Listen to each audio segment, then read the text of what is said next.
Hello student, नमस्कार। मैं doctor Shyam Kishore Patel, assistant professor in school of agriculture, ITM university Gwalior.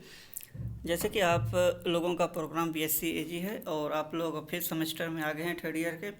मैं आप लोगों को प्लांट पैथोलॉजी सब्जेक्ट पढ़ाता हूं, जिसमें कोर्स नंबर है PP311 और कोर्स टाइटल है diseases of field and horticultural crop and there management first, जिसमें कि हम केवल फील्ड क्रॉप का डिसीज पढ़ते हैं। तो आज हम यूनिट नंबर 4 का डिसीजेज ऑफ मस्टर्ड पढ़ेंगे, जो कि लेक्चर नंबर 25 के अंदर आता है। सबसे पहले मैं आप लोगों को आज के लेक्चर का आउटलाइन दे देता हूं कि हम क्या क्या पढ़ेंगे। First, introduction to mustard disease है। मस्टर्ड डिसीज का इंट्रोडक्शन, मस्टर्ड में कितनी डिसीज होती है, उनसे क्या क्या होता है, कौन कौन से रोगजनक के द्वारा ये डिसीज होती हैं।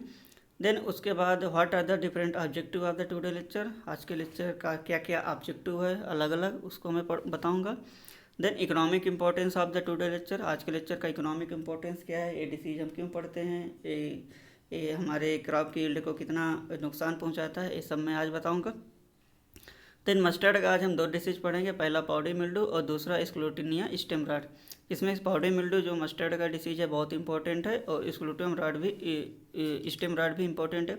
जैसा कि मैंने आपको पहले ही बताया था कि स्क्लेरोटिया जो जीनस है, ये बहुत अधिक मात्रा में लगभग 200 प्लांट को इस में रोग उत्पन्न करता है, इसलिए बहुत ही मोस्ट डिवास्टेटिंग पैथोजन है स्क्लेरोटिनिया। ये डिसीज कंप्लीट होने के बाद मैं आप लोगों को एक्सरसाइज दूंगा कि आप लोगों को इस लेक्चर के बाद क्या क्या एक्सरसाइज करनी है। देन मैं ये भी बताऊंगा कि what are the different learning outcome of the today lecture, आज के लेक्चर का लर्निंग आउटकम क्या है, क्या क्या आपने सीखा। देन आज के लेक्चर में आप लोग क्या क्या रिसर्च कर सकते हैं, what are the different research plan for today lecture, आज के लेक्चर के बाद आप क्या क्या रिसर्च कर सकते हो, इसके बारे में भी बताऊंगा। देन लास्ट में मैं रेफरेंस बताऊंगा कि कहाँ कहाँ से मैंने मटेरियल इकट्ठा करते कलेक्ट करके ये प्रेजेंटेशन आप लोगों के लिए तैयार किया है। तो आज के लेक्चर का ये आउटलाइन हो गया। Then first, introduction to mustard diseases. जैसा कि आप लोग जानते हैं, मस्टर्ड को हम सरसों भी कहते हैं। मस्टर्ड एक महत्वपूर्ण ऑयल सीड क्रॉप है। नॉर्मली नॉर्थ इंडिया में मस्टर्ड का ऑयल ही कुकिंग पर्पज़ के लिए यूज़ किया जाता है, जबकि सदर्न इंडिया में वो नॉर्मली सनफ्लावर का ऑयल यूज़ करते हैं। परंतु नॉर्थ इंडिया में, जहाँ पे हम लोग अभी रह रहे हैं, सेंटर और नॉर्थ इंडिया में, नॉर्मली मस्टर्ड सरसों का ही सीड, जिसको कि हम कड़ुआ का तेल कहते हैं, ये यूज किया जाता है खाना बनाने के लिए। तो मस्टर्ड मोस्टली रबी सीजन में लगती है, और चूँकि ये रबी सीजन में लगती है, इसलिए उस टाइम पे इसमें रोग लगने की संभावना बहुत ज़्यादा होती है। इसमें बहुत अधिक मात्रा में रोग लगती है। रोग के द्वारा इसमें लगभग 15 से 20% जो क्रॉप का जो यील्ड का नुकसान होता है, वो इन्हीं रोग की वजह से होता है। तो आज के लेक्चर में हम 2 रोग पढ़ेंगे, पहला पाउडरी मिल्ड्यू, दूसरा स्क्लेरोटिनिया स्टेम रॉट। इसमें से पाउडरी मिल्ड्यू जो रोग है बहुत इंपॉर्टेंट है, ये बहुत अधिक मात्रा में मस्टर्ड के क्रॉप को नुकसान पहुंचाता है। Then what are the different objective of the today lecture. तो इसमें first, to study the various disease of mustard. ने पहले ही बताया था कि मस्टर्ड का बहुत सारा डिसीज पढ़ेंगे, तो उसमें आज हम केवल टोटल 2 डिसीज पढ़ेंगे, पहला पाउडरी मिल्ड्यू, दूसरा sclerotinia stem rot. Then detection and identification of the pathogen, कैसे हम इन रोग कारक को हम फील्ड कंडीशन में पौधे में कैसे हम आइडेंटिफाई करेंगे, लक्षण को देख के, ये मैं बताऊंगा कि how we identify these pathogen on the basis of symptoms in the field condition. Then to study the disease cycle, इसमें डिसीज साइकिल के बारे में मैं बताऊंगा कि प्राइमरी होस्ट ऑफ इनोकुलम क्या है, सोर्स ऑफ इनोकुलम क्या है, सेकेंडरी सोर्स ऑफ इनोकुलम क्या है, और कैसे ये पैथोजन होस्ट में अपना लाइफ साइकिल कंप्लीट कर रहा है। इसके बाद to study the management of various diseases, इसमें हम रोग जो डिसीज लग रहे हैं फील्ड में, जिनके द्वारा अधिक मात्रा में नुकसान हो रहा है, उसको हम फील्ड पे कैसे कंट्रोल करेंगे, उनका मैनेजमेंट कैसे करेंगे, मैं इसका भी बताऊंगा। मैनेजमेंट में कल्चरल प्रैक्टिस के द्वारा कैसे मैनेज करते हैं डिसीज़ को, केमिकल प्रैक्टिस के द्वारा कैसे मैनेज करते हैं, और सी ट्रीटमेंट से कैसे मैनेज करते हैं, ये सब मैं आगे आज के लेक्चर में बताऊंगा। देन इकोनॉमिक इम्पोर्टेंस, तो जैसा कि आप लोग जानते हैं, मस्टर्ड में बहुत सारा रोग लगता है। लगभग 20 से 25% जो मस्टर्ड की क्रॉप का नुकसान होता है, वो इन्हीं रोग की वजह से होता है। रोग महत्वपूर्ण होते हैं, यदि फार्मर रोग को नियंत्रण कर लेते हैं रोग का, तो उनका यील्ड ज़्यादा मिलता है। यदि यील्ड ज़्यादा मिलेगा तो मार्केट में जाके वो बेचने के लिए ज़्यादा बेचेंगे और ज़्यादा से ज़्यादा पैसा अर्निंग प्राप्त करेंगे, जिससे फार्मर्स का स्टैंडर्ड ऑफ लिविंग जो होता है वो इंक्रीज होता है, बढ़ता है, और अपने बच्चों को अच्छे से शिक्षा दे पाएंगे। देन पहला डिसीज है आज के लेक्चर का पाउडर मिल्ड्यू। पाउडर मिल्ड्यू बहुत इंपॉर्टेंट डिसीज है जो कि एरिसिफी क्रूसीफेरानम के द्वारा होता है। एरिसिफी क्रूसीफेरारम जो है वो बहुत अधिक मात्रा में पौधे को नुकसान पहुंचाता है, और इससे लगभग 15 से 20% जो मस्टर्ड की क्रॉप का नुकसान होता है ये इसी की वजह से, पाउडर मिल्ड्यू की वजह से ही होता है। नॉर्मली ये डिसीज नॉर्थ इंडिया में मध्य प्रदेश, राजस्थान, उत्तर प्रदेश में बहुत अधिक मात्रा में लगती है, क्योंकि इस डिसीज के लिए ह्यूमिड वेदर इम्पोर्टेंट रहता है, क्योंकि नॉर्थ इंडिया में कभी कभी अनिश्चितकालीन बारिश हो जाती है, तो वो भी इस डिसीज को फेवरेबल करती है। इसके बाद हम देखते हैं कि इसका सिम्टम क्या क्या रहता है। तो सिम्टम में जैसा कि जो मोस्ट पाउडर मिल्ड्यू का जो जनरल सिम्टम होता है कि वाइट कलर का पाउडरी ग्रोथ जमा होता है, पाउडर फॉर्म में पत्ती पे निचली सरफेस पे जमा हो जाता है। जब ये सीवियर कंडीशन में आती है तो दोनों पत्ती के दोनों साइड में पूरा पाउडर कवर हो जाता है, यहाँ तक कि स्टेम और फ्लावरिंग पार्ट जो होता है वहाँ पे भी जमा हो जाता है। तो इसमें जो पाउडर मिल्ड्यू का सिम्टम है, इसमें symptoms appear as dirty white circular patches on both side of the lower leaf. तो जो सिम्टम आता है डर्टी वाइट सर्कुलर पैचेज दोनों साइड में पत्ती के दोनों साइड में डेवलप हो जाता है। Then under favourable environmental condition entire leaves stem and siliqua are affected. यदि बहुत अधिक फेवरेबल कंडीशन है तो उस टाइम पे पूरा पत्ती और तना, यहाँ तक कि जो फ्लावरिंग पार्ट होता है जिसको कि हम मस्टर्ड में सिल्का कहते हैं, जहाँ पे ग्रेन बनते हैं, वो भी अफेक्टेड हो जाता है। यदि सिल्का भी अफेक्टेड हो जाता है तो इसकी वजह से लगभग 30 से 40% जो मस्टर्ड की क्रॉप का नुकसान होता है वो पाउडर मिल्ड्यू डिसीज की वजह से हो सकता है। The affected Chilka produce small and severe disease. यदि सिल्का अफेक्टेड हो गया है तो उसमें छोटे और झुर्रीदार या फिर मुड़े हुए सीड लगते हैं, जो कि पूरा राउंड ना होके थोड़ा सा झुर्रीदार रहते हैं, उनको हम श्रिवेल्ड सीड कहते हैं। तो ये पूरा इन्फेक्शन हो जाता है और यील्ड लगभग रिड्यूज हो जाती है। तो ये बहुत इंपॉर्टेंट डिसीज है मस्टर्ड में, जो बहुत अधिक मात्रा में पौधे को नुकसान पहुंचाती है।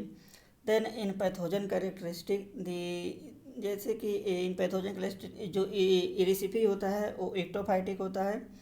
जो fungus is ectophytic spreading on the surface of the leaf and sending haustoria into the epidermal cell. चूँकि इरिसिफी फंगस एक्टोफाइटिक हो जाता है और ये पत्ती में फैला हुआ रहता है, और चूँकि एक्टोफाइटिक है इसलिए हास्टोरिया बनाता है, और इसी जो हास्टोरिया एपिडर्मिस को भेद करते पत्ती के जो सेल होती है उनके अंदर चला जाता है, और वहाँ से हास्टोरिया न्यूट्रिशन सक करता है। तो चूँकि एक्टोफाइटिक है इसलिए हास्टोरिया बनाता है। इसके अलावा बाद conidiophore arise ventrally from the leaf surface bearing conidia in short chains. Conidia जो होता है, कोनिडियोपोर जो वर्टिकली होता है लीफ की सरफेस में, और उसमें कोनिडिया लगे रहते हैं चेन में। जो कोनिडिया होता है, कोनिडिया और of Oidium type and later in the season cleistothecia appears as minute black globose structure with mycelioid appendages.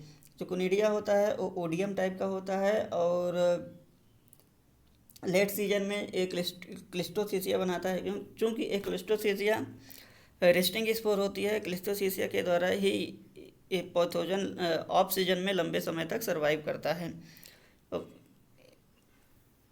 In each cleistothecia contains 4 to 8 asci and each ascus contain 3 to 8 spores which are elliptical hyaline and single cell. जो cleistothecium होता है उस पर 4 से 8 acai होते हैं, और each acai में 3 से 8 स्पोर रहते हैं, और जो स्पोर होते हैं वो इलिप्टिकल होते हैं, हाइलिन होते हैं, सिंगल सेल वाले होते हैं।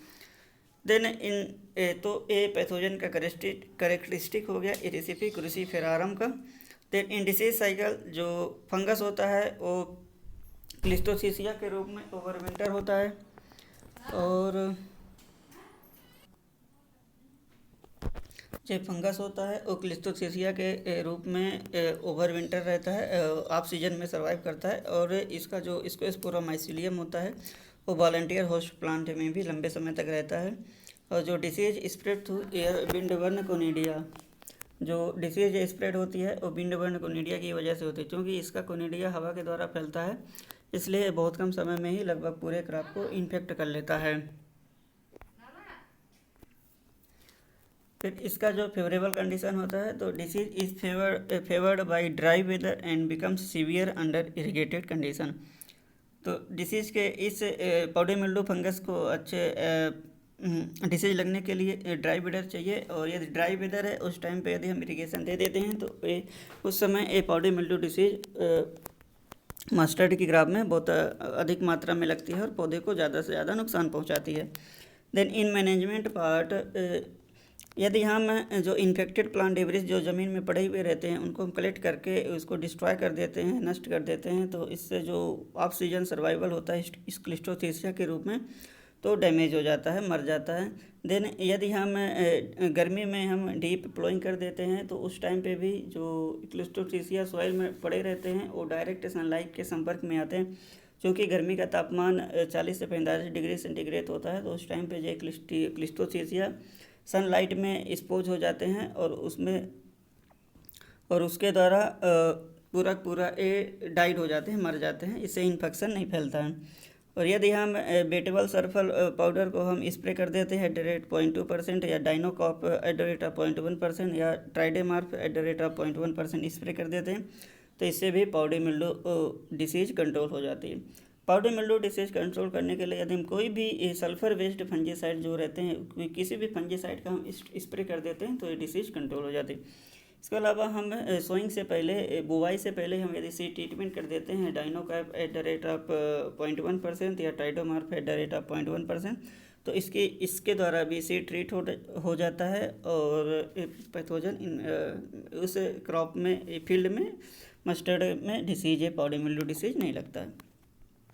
तो पाउडर मिल्ड्यू ऑफ मस्टर्ड हो गया। देन दूसरा डिसीज है आज के लेक्चर का स्क्लेरोटिनिया स्टेम रॉट। जो स्क्लेरोटिनिया स्टेम रॉट होता है वो स्क्लेरोटिनिया स्क्लेरोटियानम के द्वारा होता है, क्योंकि स्क्लेरोटिनिया बहुत डिस्ट्रक्टिव पैथोजन है, बहुत अधिक मात्रा में, बहुत अधिक पौधों को, लगभग 200 प्लांट स्पीसीज को ये रोग पहुंचाता है। कई बार क्वेश्चन आता है कि कौन सा ऐसा रोग कारक है, पैथोजन है जो बहुत अधिक क्रॉप को इन्फेक्ट करता है, तो उसमें आंसर जाता है स्क्लेरोटिनियम। तो आप लोग इसको ज़रूर याद रखिएगा। तो स्क्लेरोटिनिया स्क्लेरोटियारम के द्वारा स्क्लेरोटिनिया स्टेम रॉट होता है मस्टर्ड में, और ये रोग मध्य प्रदेश, उत्तर प्रदेश, महाराष्ट्र और राजस्थान में बहुत अधिक मात्रा में लगता है। जहाँ जहाँ पे इंडिया में मस्टर्ड की खेती की जाती है वहाँ पे स्क्लेरोटिनिया स्टेम रॉट जरूर लगता है, और सीवियर कंडीशन में लगभग 10 से 15% जो क्रॉप का नुकसान होता है इसी स्क्लेरोटिनिया स्टेम रॉट की वजह से होता है। इसके बाद इसके हम सिम्टम में देखते हैं, तो जो सिम्टम होता है तो the stems develop water soaked spot which later may be covered with the cottony white growth. तो मोस्टली जो सिम्टम आता है वो अपर ग्राउंड पे आता है। जो तो पहले स्टेम में वाटर सॉक्ड लेसन बनता है। वाटर सॉक्ड लेसन का मतलब होता है कि जैसा कि आप लोग कई बार देखे होंगे कि पत्ती में या स्टेम में ऐसा लगता है कि जैसे वो पानी सोख लिया, तो उस टाइप पे जो सिम्टम लगता है वो स्क्लेरोटिनिया स्टेम रॉट की वजह से होता है। और उसमें कुछ समय के बाद वाटर सॉक्ड स्पॉट के बाद उसमें वाइट कलर का ग्रोथ माइसिलियम का दिखता है आपको बड़ी आसानी से, जैसा कि आपको इस फोटोग्राफ में दिख रहा होगा कि इसमें वाटर सॉक्ड लेसन है और उसमें कॉटनी वाइट ग्रोथ है माइसिलियम की। Then girdling of the stem results in premature ripening and in lodging of the plant. इसके अलावा स्टेम में गर्डलिंग हो जाता है और पौधा जो रहता है, यदि स्क्लेरोटिनिया स्टेम रॉट का इन्फेक्शन हो गया है तो उस पर समय से पहले ही राइपनिंग हो जाती है, जिसको हम प्रीमेच्योर राइपनिंग कहते हैं, और पौधे में लॉजिंग भी हो जाती है, पौधा नीचे की ओर झुक जाता है, लॉजिंग हो जाती है। ठीक, तो स्क्लेरोटिनिया स्टेम रॉट का ये मोस्ट इम्पॉर्टेंट सिम्टम है, तो इसको आप फील्ड पे बड़ी आसानी से देख सकते हैं। देन इसका जो डिसीज साइकिल होता है, तो जो इसका जो माइसिलियम होता है वो सेप्टेट होता है, और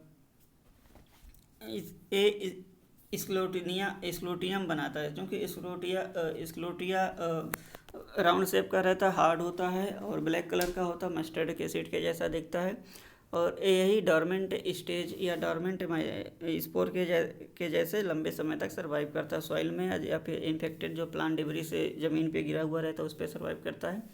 जैसे ही फेवरेबल कंडीशन आ जाती है तो उस टाइम पे स्क्लेरोटिनिया से में जर्मिनेशन होता है, और वो उसके द्वारा जर्मिनेशन के बाद उससे नया फंगस बनता है। यही नया फंगस पौधे को इन्फेक्ट करता है। देन इन फेवरेबल कंडीशन के लिए यदि तापमान 20 से 25 डिग्री सेंटीग्रेड है, उस टाइम पे हल्की सी बारिश हो जाती है, और रिलेटिव ह्यूमिडिटी 70 से 80% होती है, तो उस टाइम पे स्क्लेरोटिनिया स्टेम रॉट डिसीज लगने की संभावना ज़्यादा होती है। मोस्ट फेवरेबल कंडीशन बन जाती है स्क्लेरोटिनिया स्टेम रॉट डिसीज लगने के लिए, जो कि स्क्लेरोटिनिया स्क्लेरोटियोरम के द्वारा होती है। देन हम देखते हैं कि इसके मैनेजमेंट के लिए, तो मैनेजमेंट में यदि हम क्रॉप रोटेशन अपनाते हैं, और जिससे कि यदि हम हाईली ससेप्टिबल क्रॉप एक साल के द्वारा नहीं बोते हैं, बार बार हम ससेप्टिबल क्रॉप नहीं बोते हैं, तो इससे भी स्क्लेरोटिनिया स्टेम रॉट का जो इनोकुलम होता है कम हो जाता है, और सरसों के पौधे को कम इन्फेक्ट करता है। इसके अलावा हम यदि avoid planting next to a field that had severe sclerotinia in the past 4 और 5 year, control broad leaves weed. तो यदि हम जहाँ पे स्क्लेरोटिनिया का इन्फेक्शन हो रहा है वहाँ पे हम 3 से 4 साल तक मस्टर्ड का सीड नहीं लगाते हैं, मस्टर्ड की क्रॉपिंग नहीं करेंगे, क्योंकि यदि हम बार बार मस्टर्ड की क्रॉपिंग करेंगे जहाँ पे स्क्लेरोटिनिया का इन्फेक्शन हो गया है, तो उस पर स्क्लेरोटिनिया स्टेम रॉट बहुत ज़्यादा लगता है, और लगभग पूरा जो यील्ड होता है कम हो जाता है। इसके अलावा हम यदि ब्रॉड लीव्स जो वीड होती हैं यदि हम उनको कंट्रोल कर लेते हैं तो उससे भी इन्फेक्शन कम होता है। इसके अलावा यदि हम क्लीन सीड को हम बोते हैं, यदि सीड इन्फेक्शन फ्री होता है तो उससे यदि हम सीड का ट्रीटमेंट कर लेते हैं थायरम या कैप्टान @4 ग्राम पर kg, तो उससे भी इन्फेक्शन कम हो जाता है। इसके अलावा हम यदि प्रॉपर प्लांट पॉपुलेशन या प्रॉपर स्पेसिंग पे हम सोइंग करते हैं तो उससे भी जो प्लांट का जो कैनोपी होता है वो अच्छा रहता है, और उस पर स्क्लेरोटिनिया स्टेम रॉट का इन्फेक्शन नहीं होता। इसके अलावा हम मेनकोजेब @0.25% या कार्बेंडाजिम @0.3% यदि हम स्प्रे कर देते हैं तो उससे भी ये डिसीज कंट्रोल हो जाती है। तो आज हमने 2 डिसीज पढ़ी, पहला पढ़ा पाउडरी मिल्ड्यू और दूसरा पढ़ा स्क्लेरोटिनिया स्टेम रॉट। इसके अलावा मस्टर्ड में 3 डिसीज होती हैं जिसको कि हम पहले वीडियो बना चुके हैं। उसमें आता है powdery mildew, downy mildew, then white rust of crucifer और अल्टरनेरिया लीफी स्पॉट। तो इसमें जो व्हाइट रस्ट ऑफ क्रूसीफर होता है बहुत इंपॉर्टेंट है, जो कि अल्बिगो कैंडिडा के द्वारा होता है या अल्बिगो क्रूसीफेरारम के द्वारा होता है। क्योंकि ये वाइट रस्ट है, रस्ट के जैसा इसमें ऑरेंज या ब्राउन कलर के पिस्टूल बनते हैं, तो ये फॉल्स रस्ट है, मैंने आपको बता ही दिया था फॉल्स लगता है। क्योंकि जो रस्ट पक्सिनियसी फैमिली के द्वारा होते हैं, जो कि बीसीडियो माइकोटा के अंदर आता है, यदि उनसे रस्ट होता है तो उनको हम ट्रू रस्ट कहते हैं। इसके अलावा जो ये मिस्टिकोमाइकोटन या ओमाइसिटीज के द्वारा हो रहे हैं, तो इसलिए हम इसको फॉल्स रस्ट कहते हैं। इसके अलावा रेड रस्ट ऑफ मैंगो या टीबी होता है, जो कि वो भी फॉल्स रस्ट है। कई बार क्वेश्चन पूछा जाता है तो आप लोग याद रखिएगा। देन जो डाउनी मिल्ड्यू ऑफ मस्टर्ड होता है प्रोनोस्पोरा पैरासिटिका के द्वारा होता है, ये भी बहुत इंपॉर्टेंट डिसीज है। और अल्टरनेरिया जो लीफ स्पॉट होता है मस्टर्ड में, वो अल्टरनेरिया ब्रेसिकी या अल्टरनेरिया ब्रेसिकोला के द्वारा होता है। तो आज हमने 2 डिसीज पढ़ी, पाउडरी मिल्ड्यू और स्क्लेरोटिनिया स्टेम रॉट। यदि इसमें आपको कोई भी प्रॉब्लम आती है तो आप हमसे पूछ सकते हैं। तो अब हम डिसीज पढ़ने के बाद मैं आप लोगों को एक्सरसाइज दूंगा, तो आप लोग मस्टर्ड के फील्ड पे जाइए रबी सीजन में, उसमें फील्ड पे जाके on the basis of symptom, जो मैंने सिम्टम बताया, यदि ये सिम्टम के इस सिम्टम के रोग लगे हुए हैं तो आप लोग उसको कलेक्ट करिए और हर्बेरियम फाइल बनाइए। इसके अलावा सिम्टम कलेक्ट करने के बाद आप लोग उसको लैब में लाकर उसका स्लाइड प्रिपरेशन करिए, और इन पैथोजन को आप कैसे आइसोलेट करेंगे, आइसोलेट करना भी मैं आपको बताऊंगा, आप लोग करेंगे। देन आपको on the basis of symptom ये डिसीज पहचानना आना चाहिए। Then now I will explain the what are the learning outcome of the today lecture. आज के लेक्चर का लर्निंग आउटकम क्या है? तो आज हमने 2 डिसीज पढ़ी, पाउडरी मिल्ड्यू और स्क्लेरोटिनिया स्टेम रॉट। जो पाउडरी मिल्ड्यू होता है वो क्रूसीफेरारम के द्वारा होता है, और जो स्क्लेरोटिनिया स्टेम रॉट होता है और स्क्लोटीनियम क्रूसीफेरारम के द्वारा होता है। तो इसमें मैंने आपसे दोनों डिसीज का कॉजल एग्जाम बताया, इकोनॉमिक इंपॉर्टेंट डिसीज सिम्टम क्या क्या होते हैं, फेवरेबल कंडीशन और उसका पैथोजन कैरेक्टरिस्टिक क्या होता है, उसका मैनेजमेंट कैसे करते हैं। और मैंने भी बताया कि on the basis of symptom के आधार पर आप डिसीज को फील्ड में कैसे आइडेंटिफाई करेंगे। Then what are the different research scope of the today lecture. आज के लेक्चर के आधार पर आप क्या क्या रिसर्च कर सकते हैं। First, to develop eco friendly management of disease है। इसमें आपको ट्राइकोडर्मा और सीडोमोनास का बेस्ट स्ट्रेन खोजना है जो फंगल और बैक्टीरियल पैथोजन को अच्छे से कंट्रोल कर सके। Then to identify the various isolate of the pathogen.